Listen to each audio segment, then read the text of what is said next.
I've had enough of your snide insinuations.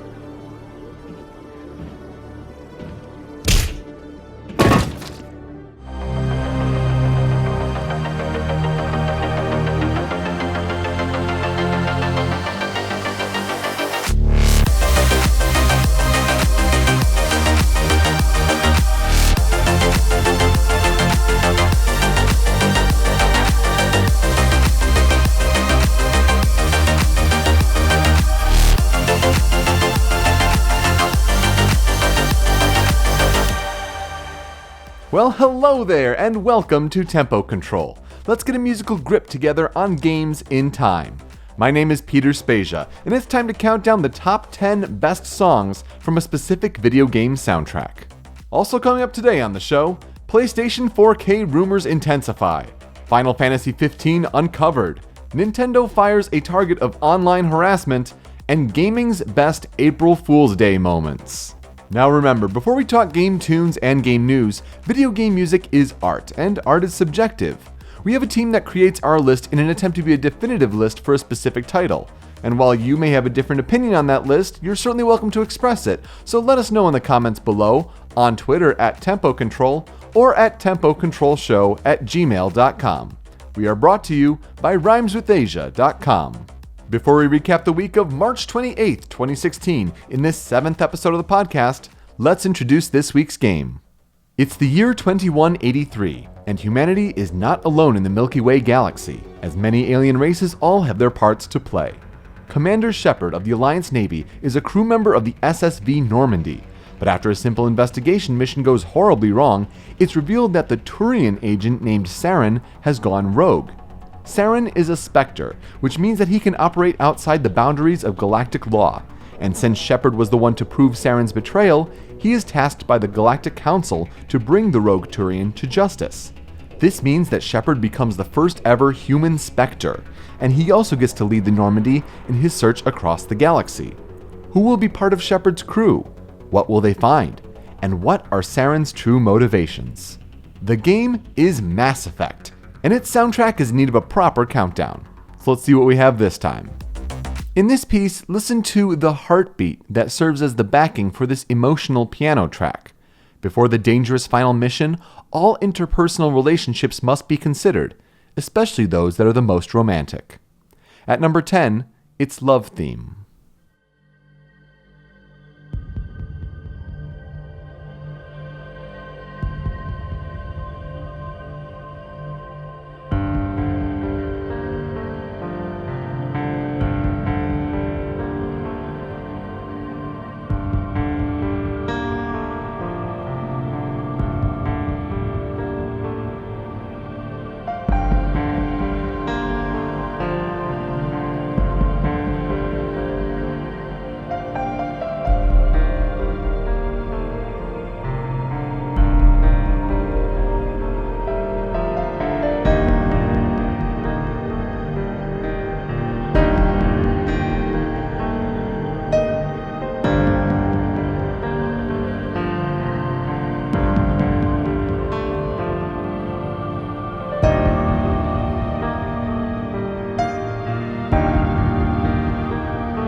Welcome back to Tempo Control.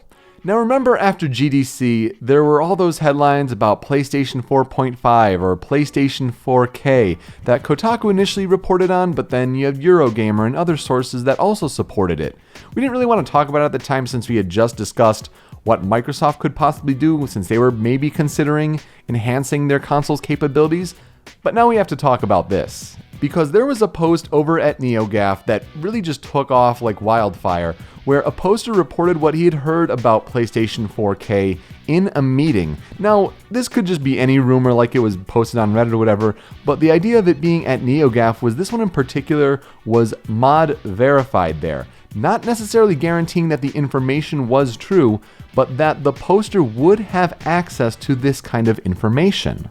So what was revealed in this thread, assuming all the information is true? Well, it would be that Sony would price the PlayStation 4K system at $399 or $499 in the United States, depending on which CPU they decide to go with. It would be no higher than $499 though. And interestingly, no trade-in program is planned at the moment. You would have a graphics processing unit that would be twice as powerful as PlayStation 4's, it would be much faster. You would also have 4K Blu-ray playback, as well as game upscaling to 4K if the games aren't natively running in 4K. Though there was a quote from the thread in particular that really got the internet buzzing. Quote, "It was stated plainly and with no room for interpretation that there are developers that already have development kits for the PS4K, and that they are making games that will directly target and take advantage of the higher specs of the PS4K. It was also stated that these games will in fact work for the PS4, but with considerable sacrifices made to the performance." Rounding out some of the other major news bits from this post, older games on PlayStation 4 would have to be patched by the developer in order to take advantage of the higher specs. They wouldn't just upscale automatically. And some of the games that are being developed for PS4K in mind are Deep Down, the lost Capcom Dark Souls-like game, and GOW 4, assumed to be God of War 4. So now that we are looking at the possibility of mid-cycle refreshes for consoles, this could be a dangerous precedent for the industry. I mean, why mess with a good thing? PlayStation 4 is selling at historic levels, and even though it's outpacing Xbox One is outselling Xbox 360 by all accounts. So we're only 3 years, and not even 3 years into this console generation, and we want to make changes to it now? I mean, this could certainly be seen as a slight to those who bought PlayStation 4 on launch day, who helped make it such a success. I even know people who bought a PlayStation 4 just a few weeks ago before GDC. Is it fair to them to just shell out a few $100s for another machine? Now granted, we are living in a world with ever-evolving tech. I mean, look at where cell phones and tablets were 3 years ago when PlayStation 4 and Xbox One were launched. I mean, it's been going leaps and bounds since then, and I think the console game space kind of wants to emulate not only that, but it's also PC. But the PC architecture of these consoles, making them more similar, it's been a great boon to have all the developers make games for consoles since they're so similar to PC, but that also may be the reason why they're considering this recycle refresh. After all, it's because these consoles are so much like PCs that the PC version of some of these multi-platform games may eventually leave the console version in the dust with the way the technology is evolving. It's why certain publishers like I'd imagine EA, Ubisoft, and others have reportedly asked for these dev kits of PS4K. But it is the similarity to PC that I think could help us draw a similar comparison. I mean, think of a good PC that runs most games, but not a top-of-the-line PC that, it's the running games on normal versus running games on high or ultra. PS4 should be fine for most players, for most consumers, but it's the most ardent, the most hardcore that would want to get the top of the line where certain specs matter most to them. I mean, if you think about it, developers have even said that considerable sacrifices have to be made for these PC games to even run on PlayStation 4. I mean, think The Witcher 3, for example. It looks gorgeous running on ultra settings on PC, and it still looks good on console. It's not just a garbage comparison, but it still runs and works well. I mean, the original poster even went back and said that the considerable sacrifices phrasing has been taken way out of proportion, though I think that was his mistake. It would have been much better, much more palatable if he said that game improvements would be made for the PS4K version as opposed to sacrifices on the PS4 version. So yeah, I'm skeptical. We definitely have to wait and see what those differences are, because while some people care about those specs, want minimum 1080p and 60 frames per second, some people are happy with a 900p and 30 frames per second game. Some people are okay with that as long as it looks nice, as long as it has good art direction. After all, 4K TVs aren't really widely in circulation yet. I think that'd just be more of a future-proofing thing. The main thing, though, is we cannot have a Hyrule Warriors Legends on 3DS situation with such a stark and ridiculous difference going on. Speaking of Nintendo, if they play their cards right with NX, they could actually kind of even right back up with Sony and Microsoft if they do this as well, with their own kind of mid-cycle refresh. What could have been seen as a Dreamcast kind of situation that was doomed to failure with NX could possibly be a kind of equalizer. It's assuming a lot, but it could happen. Now, we'll likely see more of this at E3 2016 in June, assuming all of this is true. Though now it's interesting that Phil Spencer of Microsoft has gone on record saying that he's not interested in doing Xbox One and a half. You say that now, Phil, but we'll see how the industry plays out. In this piece, listen to when the choir swells in the full crescendo. Few themes in games truly capture the feeling of true evil, but this one is among them. At number 9, it's Sovereign's theme.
In this piece, listen to the percussion when it joins in: snare, bass, timpani, and more. This builds off of the last song, implementing some motifs into a track that plays during a crucial mission. At number 8, it's Breeding Ground.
Welcome back to Tempo Control. What started as Final Fantasy Versus 13 has finally been uncovered in Final Fantasy 15 with a release date of September 30th, 2016, though GameStop certainly didn't help with that. I mean, how do you leak a video early like that? Come on.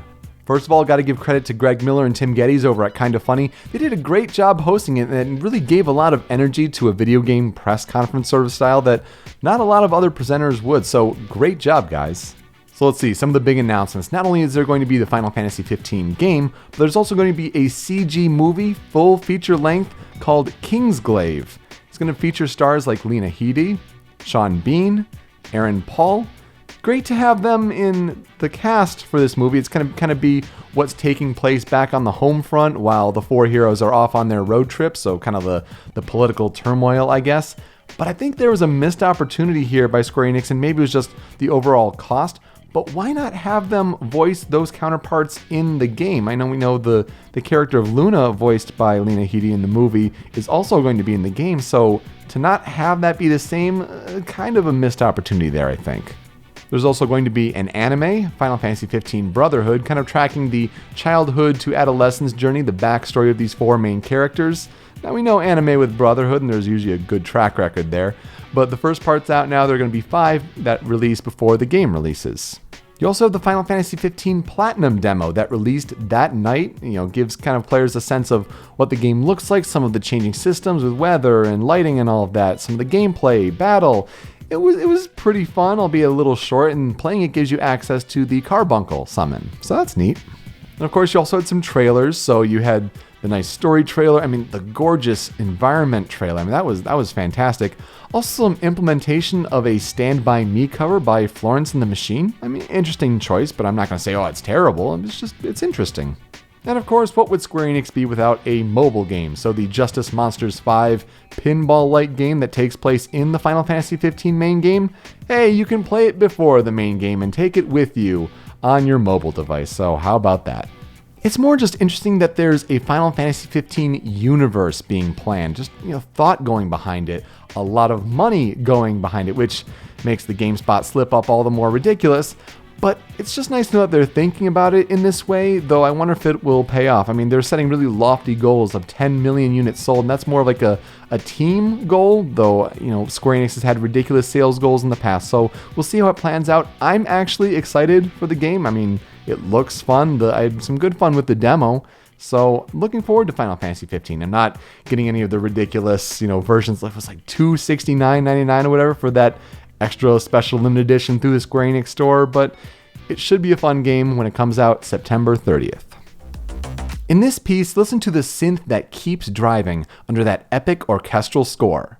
You're trying to save everything from being lost after being fooled by something that you could not have seen coming. At number 7, it's Final Assault.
Welcome back. So what am I playing this week? I'm really digging more into Assassin's Creed Syndicate, and I'm pretty close to the end game. I mean, I'm halfway through Sequence 8, I'm level 9 with just a couple more perks to unlock for the characters to have them be fully fleshed out at level 10, and I've unlocked all of the boroughs, so I'm really just kind of pushing for that main game. Probably in a few more hours I'll be done with that, but I've been really enjoying it so far. A couple weird things here and there with some of the mission designs, and I'm really still not over that control of the carriage, but it's a really fun Assassin's Creed game. It's really invigorated my passion for the series again.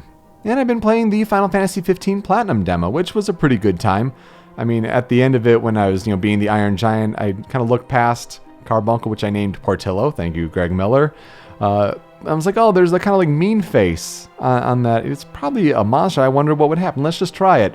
Oh, it's the same boss, but he's level 15 instead of 3. So I got to try that, and it made me a little more comfortable with the battle system. Because the first time when you fight that big monster after taking all these little minions first, it's a little daunting and you get hit a lot. But it made me more comfortable with the battle system. I had a really good time with it. So I'm looking forward to the main game.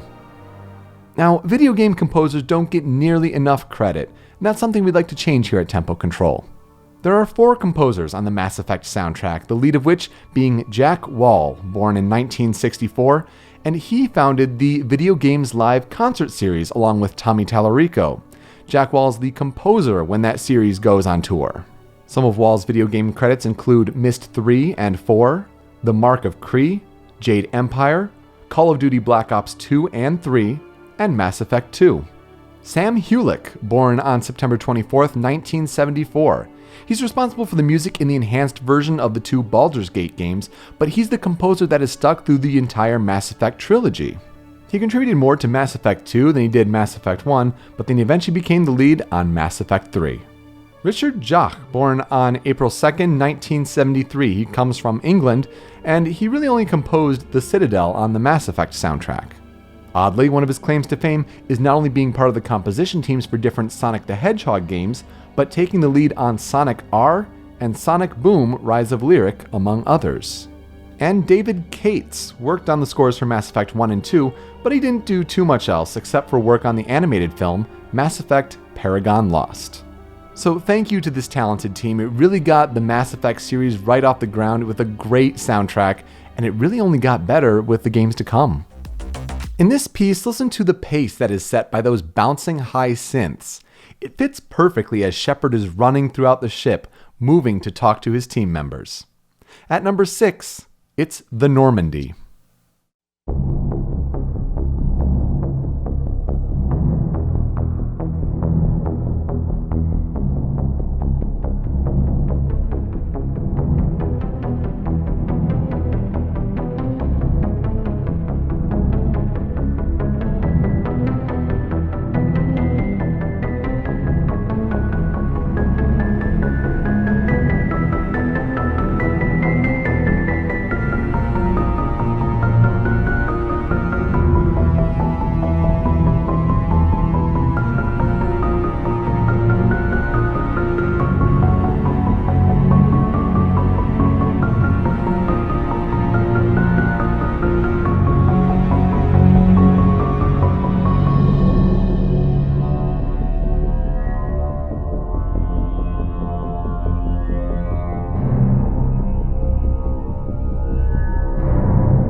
Welcome back to Tempo Control.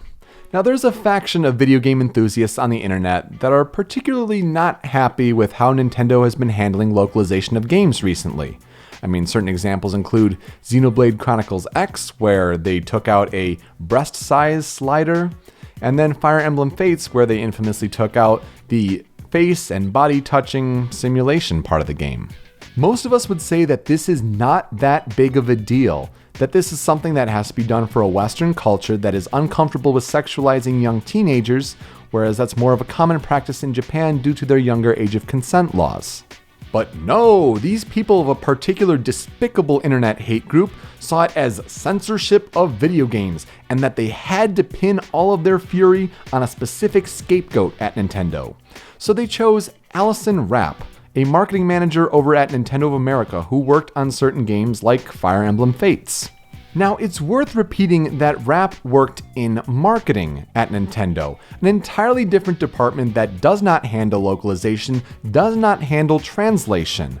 But it doesn't matter to these cretins, she's a woman in the video games industry, and she's a social justice warrior that is the cause of all of these problems. So for the last several months, Rapp has been a victim of various forms of online harassment by these pieces of trash, and Nintendo of America has pretty much done nothing except revoke her status as a spokesperson for the company and make a lateral move to a different kind of job for her. One of the favorite talking points of this disgusting troll group is a 2011 college essay that Rapp wrote where she explored Japan's relationship with child pornography laws. Though for this group, that's just a vile twisting into saying that Rapp supports pedophilia. Now granted, this is the same group that likes to support the face and body touching simulation in their waifu simulator. So now Alison Rapp has been terminated by Nintendo of America, and there's a war of words going on where there's PR speak that she had a second job that didn't align with Nintendo's corporate culture. It's a really, really messy situation. I actually recommend going and reading Jim Sterling's write-up on the piece. It's a really good breakdown of everything that's going on. It's just a shameful lack of support by Nintendo for one of their employees, and if anything, it encourages these repugnant actions, which is probably the worst part of all. They can get away with doing this ridiculous stuff and actually have consequences to it.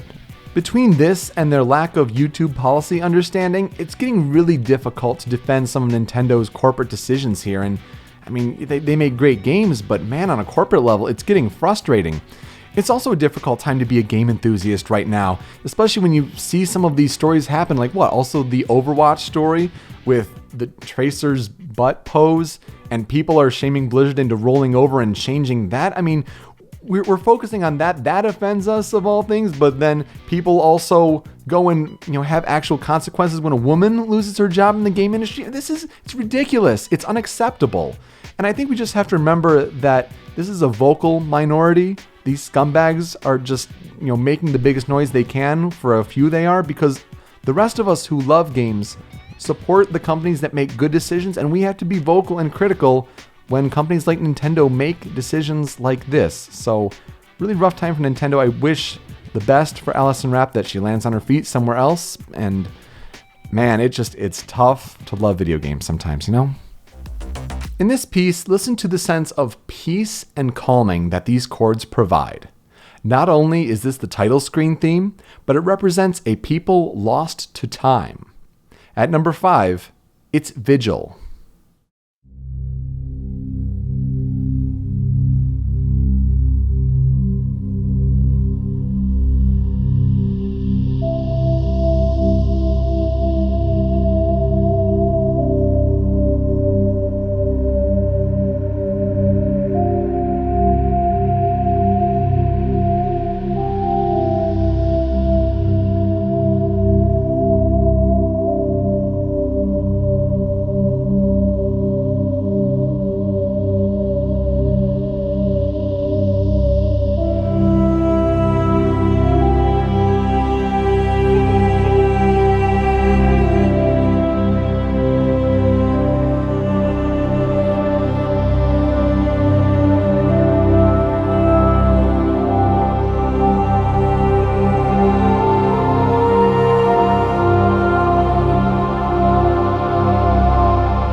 Welcome back. Now it's nice to look back, but let's take a look at the old calendar and see what games are coming out this week that we can't wait to play.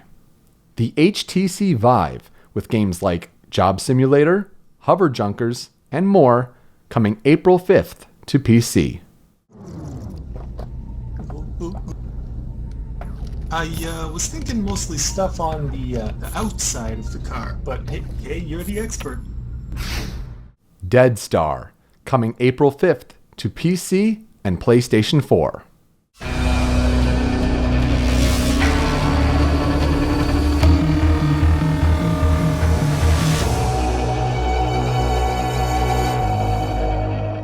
And Quantum Break, coming April 5th to Xbox One and PC.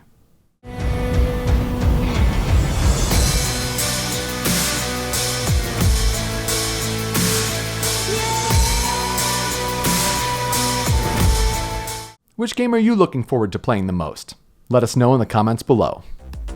In this piece, listen to when all the instruments come together for that first big swell. There are a few moments that are as emotional in this game, as you discover the center of civilization in the galaxy. At number 4, it's The Citadel.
Welcome back to Tempo Control. So, April Fool's Day has come and gone for 2016. It was a day that was highlighted by certain videos and things online, like CD Projekt Red did a Roach DLC sort of video for The Witcher 3. That was pretty funny.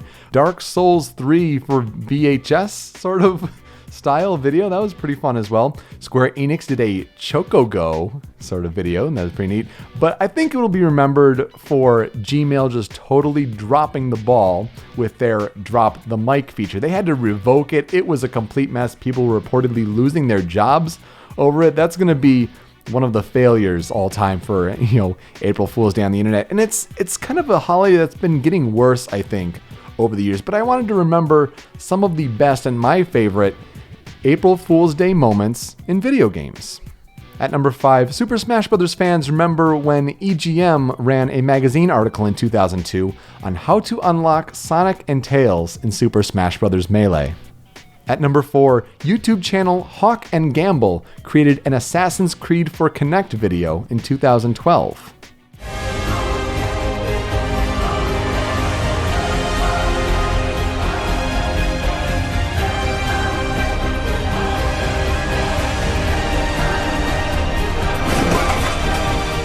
At number 3, an all-time classic in 1992 when EGM ran an article on how to fight Shang Long in Street Fighter II.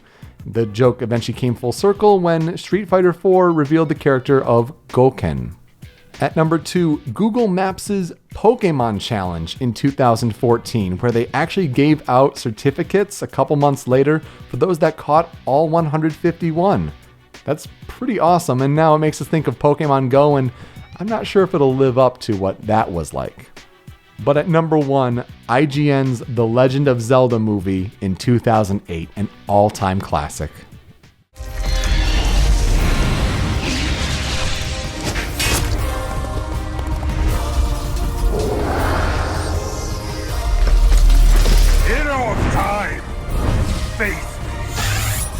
As an honorable mention, I have to give credit to IGN's 2012 video with Mass Effect Saturday morning cartoon. Good old Harry Partridge bringing it on this one. Peace, Commander Shepard.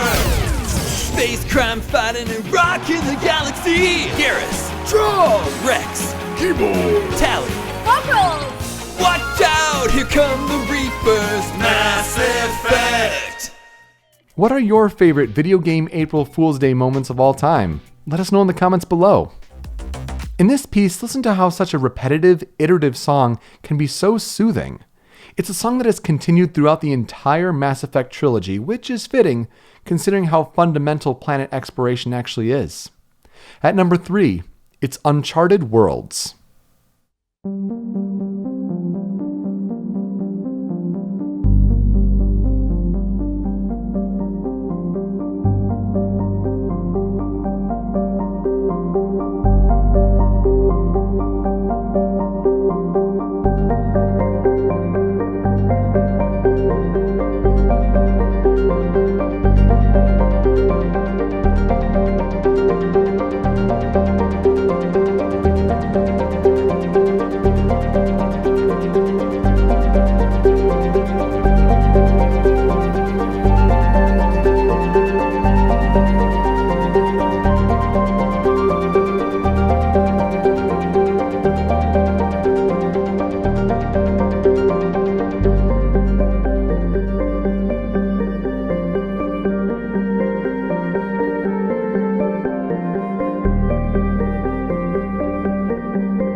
Welcome back. You sent us questions via email, Twitter, Facebook, and more. So let's answer one.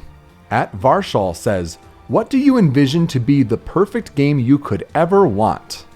Good question, though it's a tough one considering I like to play a lot of games and I don't see myself always going back to one particular game all the time. I mean, maybe Smash Brothers here and there, so a really good Smash Brothers game would be just perfect, but I don't spend too long on one game for too long of a time. I like to bounce around and try different things.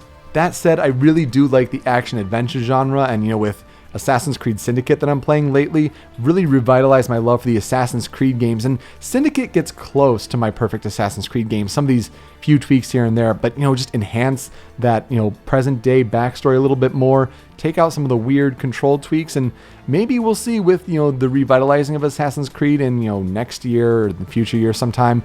Maybe we'll see if they get close to that vision. Also, Metal Gear Solid 5 is another good one where they had that gameplay loop down so perfectly, but man, the story fell short, and that really helped it not become a perfect game. And speaking of Mass Effect, I love these games, and we'll see if Andromeda gets to being really that perfect game. When it comes to JRPGs, I guess, Persona 5, I have a lot of hopes for that one after Persona 4 Golden being one of my favorite games of all time. It goes back to so many games are great, but they have these small little things here and there that make them not perfect. And I think I'd tweak these things and then that would be my perfect game. Because I know so many people are like, oh, I have this great idea for a game, or so many ideas for a game. I'd be a great game idea guy, but that's not me. I'd like to sit back and just absorb what's going on in the industry and just see what artists are creating. Though, I hate to say it, but the Pokemon MMO would probably be my perfect game. If it's designed well. Going around to all the different regions of the Pokemon and battling human trainers and all of that possibility. Maybe even, VR or augmented reality interface, something like that. That'd be really, really interesting. I think if it's designed well, that would be my perfect game if I had to boil it down to one. Thank you for your question. What would your perfect game be? Let us know in the comments below, and you can ask us more questions on Twitter at Tempo Control or at tempocontrolshow@gmail.com. In this piece, listen to when the first big swell ends to transition into one of the game's main motifs.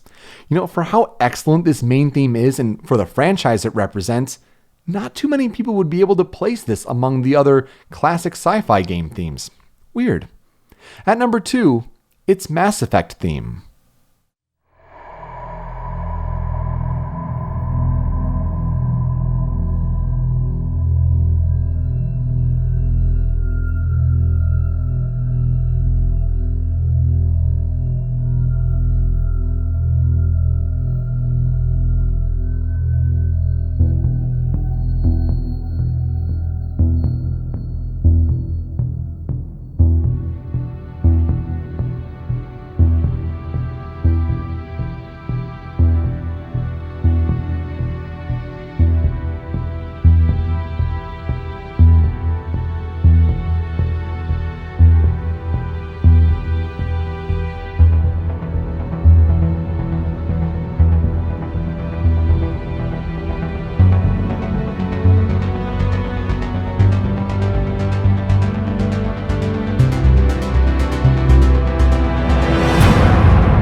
Welcome back. So, what are my memories of playing Mass Effect? I played it back in college around 2008, and I had a lot of late nights with it because I was playing it in my room on a 13-inch TV, which seems really small, and we had a lot of people over for a lot of Smash Brothers nights, and they were being loud and just having a really great time. But I was really into this Mass Effect game, so I was just playing in my room by myself, this really small TV. Really difficult to read a lot of the text, by the way, so that was interesting. I was playing as a Vanguard, and I romanced Ashley, and just had a lot of great times playing that, and had several playthroughs of that. That first playthrough I did in Mass Effect, I brought that character over to Mass Effect 2 eventually, and I somehow failed Thane's loyalty mission, so he didn't make it to Mass Effect 3. Whoops. But when it comes down to the question of how should I get into the Mass Effect series, should I play 1, should I go right into 2? It's important to remember that 1 and 2 are very different games. 3 is just kind of an expansion on 2 in a lot of ways. But people remember that, BioWare had the game published by Microsoft for Mass Effect 1. And then EA bought BioWare in the transition between 1 and 2. So EA took the kind of Unreal Engine cover-based shooter and really applied that to 2. So it was very different compared to 1 that was more of a very BioWare game, kind of a turn-based but not turn-based, real-time, very numbers-driven RPG. A lot of RPG number mechanics in the first game and kind of a looser, shooting mechanic. 2 really refined what the shooter part of Mass Effect could be. But a lot of people, I think, really missed the RPG side of 1. So I think it's important to remember that you gotta know the foundation of the characters. I don't think you can really have a comic replicate the adventure of Mass Effect 1 into 2, but if that's what you want to do, go for it, sure. People like to give the first Mass Effect a lot of crap with how different it is, but I think it's really important to play. It's still a great game if you go back on it. Yeah, there are a lot of enhancements to 2, and 2 is my favorite of the series for what it's worth. But I don't think it's worth skipping 1, because there's a great story there. You get to establish a lot of the characters, and there are things that Mass Effect does, like the planet exploration, that you really miss in Mass Effect 2. So really give the first one a try. I have great memories with it, and before Andromeda comes out, I need to go back and play that trilogy again. When you make a top 10 list for a specific game soundtrack, not everything will make the cut. That said, here are a few songs we had a hard time leaving on the cutting room floor.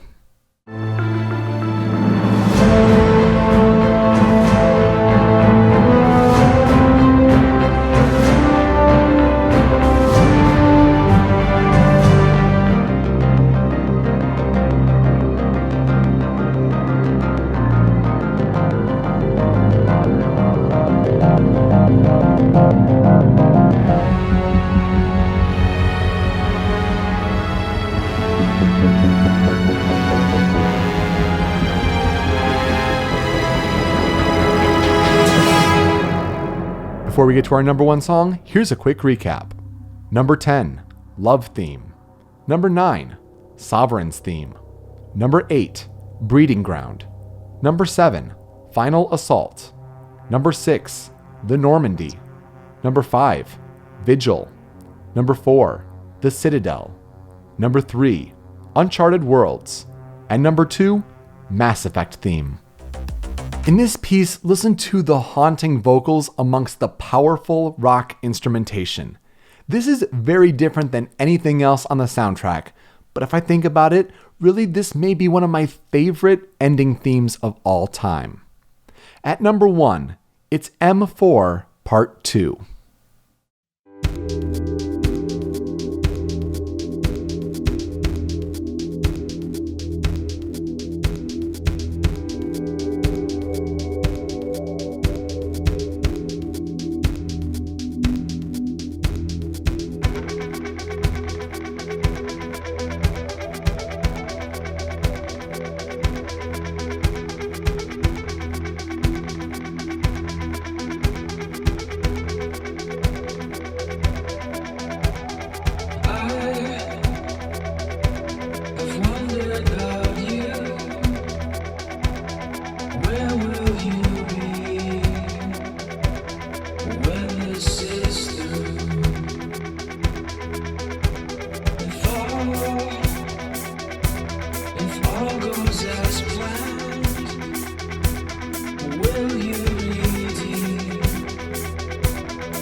And that's the list. Thank you so much for watching and listening. We're working on getting the show on iTunes. It takes a lot of pulling parts together. Not only that, but with our post-show spoiler casts, and go check those out as well. YouTube video recommendation for this week. Let's go Half in the Bag and their review on Batman vs. Superman. I saw the movie on opening weekend with all the negative reviews beforehand, and I didn't hate it. I didn't love it. I was okay with it. Definitely a lot of flaws to it, but Half in the Bag does a good Batman vs. Superman review. You should definitely check it out. Join us next week with the release of its sequel. We're going to go back and look at the original Bravely Default on 3DS. To play us out, let's highlight our favorite fan rendition from this game's soundtrack in our Remix of the Week, and it comes from OC Remix from Big Giant Circles. It's a cool rendition of the Noveria theme, one of my favorites that just didn't happen to make the cut here, but the song is Nova Siberia. Check it out, give it a listen. So that does it for another week. Thank you for listening. My name is Peter Spezia, and we'll see you next week on Tempo Control.